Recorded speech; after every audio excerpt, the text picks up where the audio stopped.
तरीके से होती है। निकालना क्या था बताओ बेटा, बात करें डेंसिटी ऑफ न्यूक्लियस। तो अगर कभी अपन देखना चाहें बेटा, बात करें जैसे कोई एटम है, ये अपन ने देखा ही था। एटम की कंपेयर में बुरी बात करें, उसके जो न्यूक्लियस का साइज होता है, वॉल्यूम वो तो बहुत कम होता है। ये न्यूक्लियस से बेटा बात करें, और ये क्या है बुरे बात करें, किसी भी एटम के सेंटर से लेकर उसके जो आउटर मोस्ट शेल है, इसकी जो बुरे बात के बीच की दूरी होती है, पूरा का पूरा ये क्या होता है, ये एटम होता है।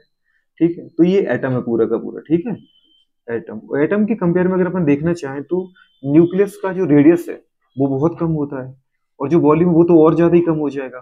तो ये एटम है, ये एटम की रेडियस है। और बेटा बात करें सेंटर से लेके, अगर बेटा न्यूक्लियस के पेरीफेरी की बात करें तो ये क्या आ जाएगा, जल्दी बोलो बेटा, बात करें रेडियस ऑफ न्यूक्लियस। ठीक है, ये कंडीशन है। तो मुझे क्या चाहिए बेटा, बात करें डेंसिटी ऑफ न्यूक्लियस।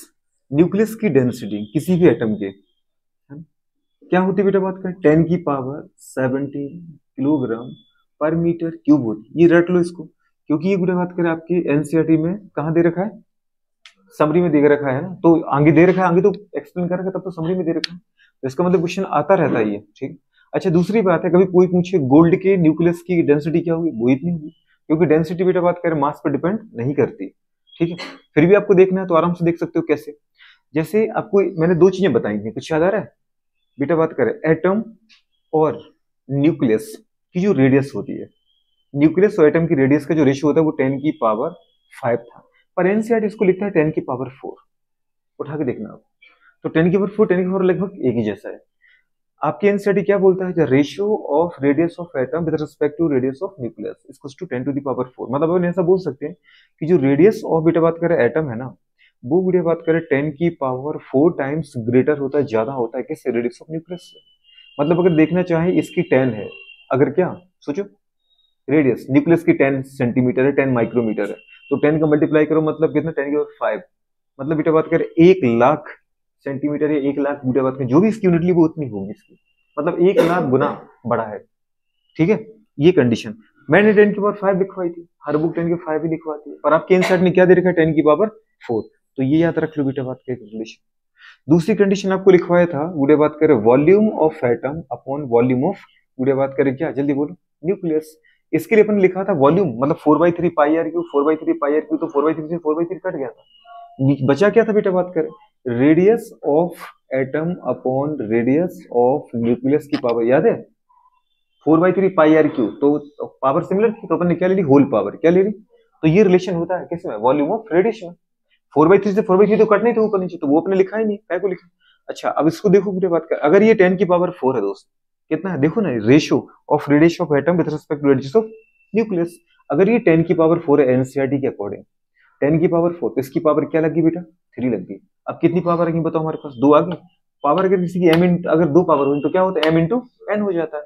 मतलब अगर आपको पता चले बेटा, बात करें कि नियरली कितना हो रहा है, 12 टाइम्स, कितना आ रहा है, 10 की पावर 12। तो वॉल्यूम ऑफ जो एटम है वो गुड़े बात करके इससे वॉल्यूम ऑफ न्यूक्लियस से 10 की घात 12 गुना बड़ा है, तो क्रॉस मल्टीप्लाई मारो उसको उधर भेज दो।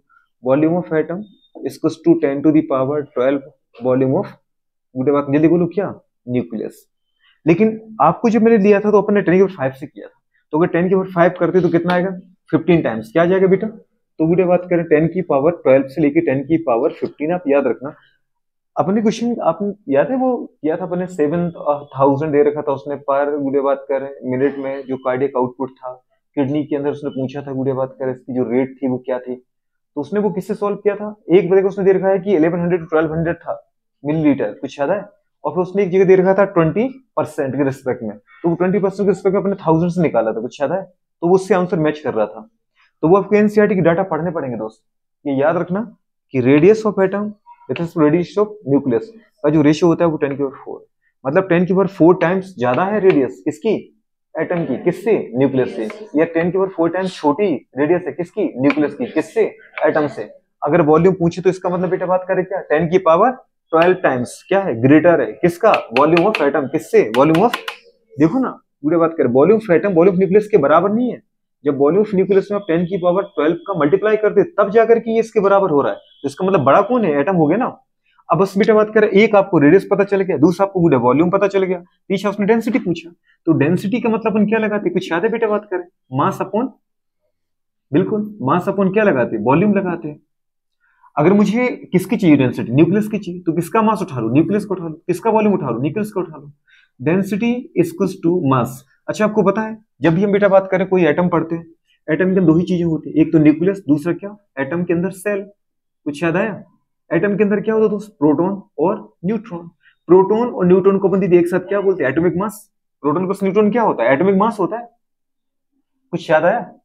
प्रोटॉन का नंबर प्लस एटम न्यूट्रॉन का नंबर क्या होता है, एटॉमिक मास। किसी भी एटम में जो उसका मास मानते हैं वो कहाँ होता है, उसके न्यूक्लियस में ही तो पूरा कंसीडर होता है, न्यूक्लियस में ही तो पूरा सेंट्राइज होता है। बाहर तो बेटा बात करें सेल में इलेक्ट्रॉन, इलेक्ट्रॉन का मास तो लगभग पूरे बात के जीरो है, रेस्ट मास तो जीरो कंसीडर करते हैं ना। कितना होता है, बहुत कम होता है, 9.1 into 10 to the power -31 kilogram, बहुत छोटा होता है। तो मेन मास कहाँ मानते बेटा बात के, न्यूक्लियस में। और न्यूक्लियस में कौन कौन होता है, प्रोटॉन न्यूट्रॉन। प्रोटॉन न्यूट्रॉन का ही सम क्या होता है, एटॉमिक मास होता है। ठीक है, तो इसका मतलब जो मास, टोटल मास न्यूट्रॉन का वो किसके बराबर होगा, ए बेटा बात करें, समझ पा रहे, इनटू, जल्दी बोलो, मास ऑफ प्रोटॉन या मास ऑफ न्यूट्रॉन। ए यहाँ पर क्या होता है, नंबर ऑफ न्यूक्लियॉन। क्या होता है, प्रोटॉन प्लस न्यूट्रॉन को आपने क्या कहा था, नंबर ऑफ न्यूक्लियॉन। एक प्रोटॉन कहा मैंने और एक न्यूट्रॉन है, तो टोटल मास किसका होगा, एक प्रोटॉन प्लस एक न्यूट्रॉन। कार्बन के अंदर जैसे अपन को पता होता है, कार्बन जो है बेटा बात करें 6 एटॉमिक नंबर, 12 आप एटॉमिक मास बोलते हैं। जो ये एटॉमिक नंबर है उतने ही क्या होते हैं इसके अंदर, इलेक्ट्रॉन होते हैं, उतने उसके अंदर क्या होते हैं, प्रोटॉन होते हैं। लेकिन जो 12 वो एटॉमिक मास है, एटॉमिक मास का अपने क्या कहा था, याद है, नंबर ऑफ बेटा बात के neutron plus number of proton, इसको ही अपने कहा था। अगर कोई पूछे एटॉमिक मास कितना आ रहा है इसके अंदर, एटॉमिक मास है 12, 12 बराबर प्रोटॉन कितने हैं बेटा बात के, प्रोटॉन एटॉमिक नंबर के बराबर होते हैं 6 है, तो बताओ न्यूट्रॉन कितने होंगे इसके अंदर, 6 ही होंगे। 6 में मैं क्या जोड़ूंगी, 12 बन जाए, 6 जोड़ना पड़ेगा क्योंकि 12 बराबर है न्यूट्रॉन प्लस प्रोटॉन। प्रोटॉन 6 है तो न्यूट्रॉन क्या रखें, 6 रखोगे तभी जाके ये 12 आ पाएगा। तो समझ में आ रहा है। तो कंडीशन बेटा बात करें, यहां पर मैंने क्या लिखा, टोटल बेटा बात करें क्या, नंबर ऑफ न्यूक्लियॉन, और इनटू क्या किया बेटा बात करें, mass of one nucleon. Nucleon क्या होता है, प्रोटॉन प्लस न्यूट्रॉन। अगर कोई आपसे पूछे बताओ जिंक का न्यूक्लियॉन का नंबर क्या होगा, 65। जिंक का एटॉमिक नंबर क्या होता है, 30, एटॉमिक नंबर 30, और एटॉमिक मास क्या होता है 65। तो एटॉमिक मास में क्या आता है, प्रोटॉन प्लस न्यूट्रॉन, और प्रोटॉन प्लस न्यूट्रॉन को अपन क्या बोलते हैं, न्यूक्लियॉन। तो न्यूक्लियॉन का नंबर जिंक में क्या है, 65। सोडियम के अंदर क्या है न्यूक्लियॉन का नंबर, 23, क्योंकि एटॉमिक नंबर कितना है 11, एटॉमिक मास क्या है 23। 23 मतलब पूरी बात क्या, प्रोटॉन प्लस न्यूट्रॉन, और प्रोटॉन प्लस न्यूट्रॉन मतलब क्या, न्यूक्लियॉन। तो जो भी एटॉमिक मास है वो क्या कहलाता है, नंबर ऑफ न्यूक्लियॉन। तो मुझे बेटा टोटल मास चाहिए था, टोटल मास मैंने क्या मान लिया, पूरी बात कर एक न्यूक्लियॉन का mass into number of nucleon. कुछ समझ में आया कि नहीं आया? एक का मैंने कहा है अगर 20 है तो एक एक का मास रखो इंटू 20 कर दो तो 20 का मास आ जाएगा। ठीक है, अपन क्या करें बताओ बेटा बात करें, आप वॉल्यूम लिखो, वॉल्यूम क्या होता है 4/3 पाई, पूरे बात करें, समझ पा रहे ये क्या है, वॉल्यूम ऑफ न्यूक्लियस। तो अपन क्या लिखेंगे, रेडियस ऑफ न्यूक्लियस। अच्छा अब आपको अच्छे से पता है बेटा बात करें, radius of nucleus is directly proportional to बेटा बात करें क्या, ए की पावर 1/3। इसको आपने क्या कहा था मैडम बताओ, क्या कहा था, क्यूब रूट। जो किसी भी न्यूक्लियस का बेटा रेडियस होता है वो उस एटम के एटॉमिक मास के क्यूब रूट के डायरेक्ट प्रोपोर्शनल होता है। डायरेक्ट प्रोपोर्शनल साइन हटाने के लिए अपन एक कांस्टेंट लेके आते हैं जिसको अपन क्या बोला था, R N equals to R naught. R naught A की पावर क्या थी 1/3। आर नॉट बेटा एक कांस्टेंट है, डायरेक्ट प्रोपोर्शनल कांस्टेंट, जिसकी वैल्यू आपको लिखाई थी 1.2 फर्मी, कुछ याद है। और 1 फर्मी इक्वल्स टू होता है बेटा बात करें 10 टू दी पावर -15 मीटर। नहीं समझ पा रहे, तो इसमें गुड़िया बात कभी अपन ने न्यूक्लियस पढ़ा, लेकिन अपन न्यूक्लियस के सारे क्वेश्चन कर चुके थे। ठीक है, अच्छा अब उठा के बेटा बात कर, इसको आप कहाँ रख दो, यहाँ रख दो। आर्मी आर्मी की जगह किसको रख दो, आप इस फॉर्मूले को रख दो, आपका आंसर आ जाएगा। ऊपर क्या था, ए इनटू बेटा बात करें क्या, मास ऑफ प्रोटॉन या मास ऑफ न्यूट्रॉन, क्योंकि प्रोटॉन न्यूट्रॉन का मास नियरली सेम होता है। होता है कि नहीं होता है, कितना होता है, अगर प्रोटॉन है तो 1.67 इंटू 10, देखो याद है 1.673 into 10 to the power -27 kilogram. या फिर न्यूट्रॉन है दोस्त, तो न्यूट्रॉन का आपने लिखा था वो 1.673 की जगह क्या कहता 5.002 जोड़ दो, 5 into 10 to the power -27 kilogram. अब सोचो पूरी अगर राउंड ऑफ करें तो 5 हटाओगे बेटा तो ये 8 हो जाएगा, समझ पा रहे हो, ये 8 हटाओगे बेटा तो ये 7 हो जाएगा। यहाँ भी तो वही है, 3 हटाओगे तो कोई दिक्कत नहीं 7 रहेगा, लेकिन 7 हटाओगे तो ये भी तो 7 होगा। तो 1.7 इंटू 10 की -27, 1.7 इंटू 10 की -27, तो लगभग एक जैसा ही तो है, किसी को भी रख दो, इसलिए लिखा है। अब कौन क्या था बेटा बात करो, 4/3। अच्छा 3 को दीदी ऊपर पहुंचा दो, तो ऊपर पहुंच गया 3, थर्ड स्टेप है ना, ऊपर पहुंच गया, कितना आ गया 4 पाई। पाई की वैल्यू क्या होती है बताओ बेटा बात करें, तो ठीक है इंटू 3.14 इंटू आर एन, क्या लिखना बेटा बात करें, आर नॉट लिखोगे ना, इंटू बेटा बात करें क्या, ए की पावर, अच्छा यहाँ 4/3 पाई आर क्यू था ना बेटा, वॉल्यूम था, तो इसका मतलब अपन को क्या लिखना पड़ेगा बताओ, इसकी पावर 1/3 था और इसका क्या लगा दिया आपने, होल क्यूब लगा दिया। तो ये पावर दी थी इसकी भी और इसकी भी है, तो ये 3 पावर्स की तो लग जाएगी, पर इसकी 3 से 3 पावर कैंसिल हो जाएगी। तो अपने लिखा 3a इंटू कोई भी एक मास लिख दो, 1.67 लिखते हैं, इतना काफी है, 10 की पावर -27 किलोग्राम अपॉन 4/3 की बात करें, अच्छा इसको मल्टीप्लाई करते हैं, 4 चौका 16 की बात करें, 4 और 1 5 और 4 3 12, 2 डिजिट पहले लगा दिए, इंटू कितना था बेटा बात करें, R0 की पावर 3 इंटू ए आ गया, आया कि नहीं आया, क्योंकि ए की पावर 2 आ गई, 1/3 इंटू 3, 3 से 3 ये कैंसिल हो गया, कुछ समझ में आया। तो यहाँ पे क्या आ गया बताओ बेटा बात करें, ए आ गया, क्या आ गया, चलो लिख ही देते हैं 3 3, ये 3 3 कैंसिल हो गया। अच्छा यहाँ पे गुड़िया बात करें, पता है अब क्या हो गया बताओ, ये क्या बना, ए बन गया ना, अगर 3 से 3 कैंसिल हो गया तो क्या बचा, ये ए बचा, ए की पावर 1, ऊपर ए है, कुछ याद आया, तो ए से कैंसिल हो गया। अब मुझे आप इतना बता दो मैडम कि जो डेंसिटी ऑफ न्यूक्लियस है तुम्हारे में, ए तो ये कट गया ना, बचा क्या, बचा मेरे पास कितना, ये ऊपर नंबर है, नीचे बेटा बात की नंबर है, ये एक नंबर किस पर डिपेंड कर रहा है, किसी पर डिपेंड नहीं कर रहा है। R0 एक कांस्टेंट नंबर है जिसकी वैल्यू मैंने आपको लिखवाई है, बुरे बात कह रहे हैं 4 नंबर था, जो अपने पाई की वैल्यू की वो एक नंबर है, 3 एक नंबर है, मास बुढ़े बात करें पता है प्रोटॉन न्यूट्रॉन का फिक्स ही होता है, चाहे आप तो सोडियम के लिए ले लो, चाहे बुढ़े बात के मैग्नीशियम के लिए निकाल लो, मास प्रोटॉन का थोड़ी चेंज होगा, वो तो फंडामेंटल पार्टिकल है, तो मतलब वो भी कांस्टेंट है, तो इसका मतलब किसी पे डिपेंड नहीं कर रहा है। जो डेंसिटी होती है न्यूक्लियस की वो किसी भी एटम की बुढ़े बात के एटॉमिक मास पर डिपेंड नहीं होती है, तो इसका मतलब चाहे वो हाइड्रोजन की पूछे चाहे मैग्नीशियम की पूछे, बुढ़े बात का डेंसिटी सेम रहेगी, जैसे वही कंडीशन, जैसे पानी चाहे समुद्र का हो चाहे नदी का हो, डेंसिटी तो डेंसिटी रहेगी। तो ये कितना आ गया 3 का मल्टीप्लाई बेटा बात, अच्छा इससे कैंसिल कर दें अब क्या, इसको अपन इससे निपटाते हैं, ठीक है, कितना आ गया 3 को 12, बुरे बात नहीं ऐसे मत काटो है ना, इसको लिख लेते अपन, ये से लिखा रहने दो, इसकी वैल्यू कितनी थी 1.2 इंटू 10 टू दी पावर क्या बेटा बात कर, अच्छा -15 आ, क्योंकि पावर 3 था ना, और इसकी पावर क्या लगी थी याद है कुछ, -15, तो -15 की पावर क्या आ गया, होल क्यूब लगा है मैडम, क्या लगा, तो इसको इसी से काट देते अपन, इतना चैन नहीं पड़ रहा है, 3 को 12.1 और कितना बचा बेटा बात करें, 2 है ना, तो 26 30 24, ठीक है काफी है, आ गया ना ये। अब बताओ बुढ़े बात कर, यहाँ पे कितना आ गया मेरे पास, जो डेंसिटी आई वो डेंसिटी आ गई आपके पास टोटल, ऊपर बचा मेरे पास कितना 1.67, तो बुढ़े बात कर नीचे कितना आ गया, 667 को बन चाहे तो राउंड ऑफ करके 7 को हटा दो, तो 6 क्या बन गया 7, नीचे बेटा बात कर 4.18 को 4.2 मान लो, 4.2 राउंड ऑफ में, इसको बढ़ाया तो इसको भी बढ़ा दो थोड़ा सा, 1.2 इंटू 1.2 इंटू 1.2, कुछ याद आया, 3 बार लगने, इंटू बेटा बात करें 15 थी 45, कुछ याद आया, इंटू ऊपर था 10 की पावर बेटा बात करें कितना, हमारे ये 45 था ना, 45 ये कितना था -27, ठीक है। अब अगर यदि अपन बोलना चाहे तो सब कुछ अपन ने किस में रखा बेटा बात करें, बताओ, मीटर में बदल दिया, मास किलोग्राम में सब ऐसा ही में चल रहा है, 27 से 27 चला गया, अच्छा 27 कट गया तो बेटे कितना बचा ये, 27 तो 28 29 30 बेटा बात का 18 आ गया, 10 की पावर -18 पर पहुंच के 10 की पावर +18, एक पॉइंट से एक पॉइंट निपटा दो, तो 17 इंटू 10 की पावर 18, कुछ याद आया, नीचे कितना गया बताओ बेटा बात करें 42, 14 14 थी 42, नहीं ये तो नहीं जाएगा, 17 17 क्या, ठीक है, इंटू कितना गया बताओ बेटा बात करिए, इसको देखिए 144 144, 2 डिजिट पहले डेसिमल मार दिया, इंटू कितना आ गया 1.2, अब दीदी बात कर क्या कर सकते बताओ, 6 6 7 42, अगर इसको 18 मानते, आप नहीं मानते 18 मान लें, या 17 17 17 17 ठीक है, अगर इसको 18 मान ले तो किससे कट जाएगा 6 से, 6 थी 18, थोड़ा सा आपने ज्यादा मान लिया और क्या, और इसको बेटा बात करें 6 दूनी 12, क्लियर है, तो बेटा बात कर अब अपन क्या कर सकते हैं, 3 से काटो, 3 एकम 3 और 3 चौको 12, 14 42, कितने बार चला गया 14 बार गया।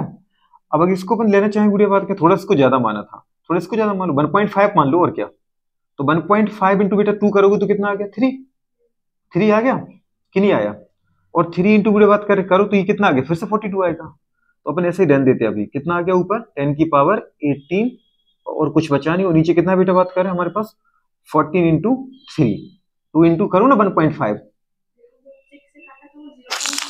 कौन सा बेटा, हाँ तो 0.2, ये बात सही कहना चाह रही कि 0.2 था ये, ठीक है, अब 0.2 इंटू बेटा बात कर 1.5 करो आप, तो 0.2 इंटू 1.5 तो कितना आ गया 0.3 आ गया, नहीं आ गया, अब 0.3 को ठीक है दीदी फिर मार ही लो इसमें, चलो चलो 42, मतलब कितना आ गया 4.2 आ गया। तो नीचे टोटल इतना समझ में आ रहा है ना अपन को। इसका मल्टीप्लाई बेटा बात किसमें करना है, इसको मैंने 1.5 कंसिडर किया, कितना किया, तो ये कितना आ गया 1.5 इंटू 2 किया तो कितना आ गया 0.3, 0.3 को अपन ने गुड़े 14 में मल्टीप्लाई मारा तो कितना आ गया 4.2, तो नीचे आ गया बेटा बात क्या 4.2, नीचे का पॉइंट उड़ा दो तो गुड़े ऊपर एक जीरो बढ़ जाएगा, अभी छोटा लग रहा है एक जीरो इसका खींच दो, आगे खींच दिया तो पीछे क्या बचा बेटा बात का 10 की पावर 17, ठीक है। अब किससे कैंसिल कर सकते बेटा बताओ, गुड़े बात करें 2 से करो 21 टाइम है ना, और गुड़े बात करें कितने बार 50 टाइम। अब यार 21 का करो 21 दूनी 42, कितने बार गया बेटा 2 टाइम्स, तो 42 अगर इसमें से निकल गए तो कितना बचा 8, जीरो रख लो तो 14 अच्छा कितना आ गया 21 2 जा 42, 23 3 जा 63 और 24 गुड़े बात करें पता 21 4 जा 84, तो ठीक है दीदी बात करें वो 84 नहीं है, नियरली अपन ने कितना मान लिया इसको 3 टाइम्स और आगे बढ़ता जाएगा, तो 2.3 इंटू 10 की पावर कितना आ गया बताओ बेटा बात कर 17 आ गया किलोग्राम पर मीटर क्यूब। ये दीदी बात करें टोटल है बेटा आंसर, इसको अपन को याद रखना है। आपको जब ये आप करने जाते हैं ना तो इसमें आपको बहुत सारी चीजें क्लियर हो जाती है। जब अपन डेंसिटी निकालने इंपोर्टेंट नहीं था, डेंसिटी तो अपन रट जाएगी, लेकिन डेंसिटी जब आप निकालने गए तो आपने वो वॉल्यूम देखा, आपने रेडियस देखी, आपने न्यूक्लियस की रेडियस देखी और फिर आपने ये देखा कि जब मैंने ओवरऑल जिस फॉर्मूले मैंने वैल्यू पुट की उस फॉर्मूले में कुछ गुड़े बात का पता है एटॉमिक नंबर, जो एटॉमिक नंबर था वो भी नहीं आया, एटॉमिक मास था वो भी नहीं आया, आया था लेकिन वो कट गया था, तो इसका मतलब जो हमारे पास डेंसिटी है क्या वो एटॉमिक मास पे डिपेंड करती है, ऐसा नहीं कि हैवी अगर एटॉमिक मास पे डिपेंड करती तो इसका मतलब क्या होता जिसका एटॉमिक मास ज्यादा, अगर डायरेक्टली प्रोपोर्शनल होती तो जिसका एटॉमिक मास ज्यादा उसकी डेंसिटी, अगर वो इनवर्सली डिपेंड करती तो जिसका एटॉमिक मास ज्यादा उसकी डेंसिटी कम, पर डिपेंड कर ही नहीं रही है। तो ये तो लिखना इंपोर्टेंट नहीं, इंपोर्टेंट एक चीज और मेंशन करना है, द डेंसिटी ऑफ न्यूक्लियस और बीटा बात कर any atom does not depend on atomic mass, या बीटा बात कर मास ऑफ एलिमेंट, तो एलिमेंट के मास पे डिपेंड नहीं करती और ना ही डिपेंड करती किस पे एटॉमिक नंबर पर, किस पे डिपेंड नहीं करती। कुछ याद आया तो इसको नोट कर लो, इसको बढ़िया बात कर, बड़ा प्यारा सा था। यहाँ से अपन ने सारी बातें की, ये आपको एटम और न्यूक्लियस में रिलेशन है। अगर हम रेडियस ऑफ एटम और न्यूक्लियस को देखना चाहें तो रिलेशन क्या है 10 की पावर 4 टाइम्स या 10 की पावर 5 टाइम्स, अगर वॉल्यूम रिलेशन देखना चाहें तो 10 की पावर 12 टाइम्स या 15 टाइम्स, एनसीईआरटी के अकॉर्डिंग 12 टाइम्स और अपने अकॉर्डिंग, ठीक है। अच्छा गुड़ी बात की रेडियस और बेटा न्यूक्लियस क्या होता है, जो डायरेक्टली प्रोपोर्शनल होता है किसके एटॉमिक मास के क्यूब रूट के, या फिर टोटल निकालें तो कितना आता बेटा बात करें आर नॉट ए की पावर, आर नॉट की वैल्यू जरूर याद रखना कितनी होती है 1.2 फर्मी, ठीक है। इसको उड़े बात करें, अच्छा इसमें लिख देते हैं और लास्ट में तुम्हारी डेंसिटी आ जाती है, ठीक है, नोट कर लो इसको फटाफट। आ जाएगा नहीं आ जाएगा इसमें कोई तकलीफ, लेकिन अगर दोबारा दिया तो इसको मुझे चाहिए है ना।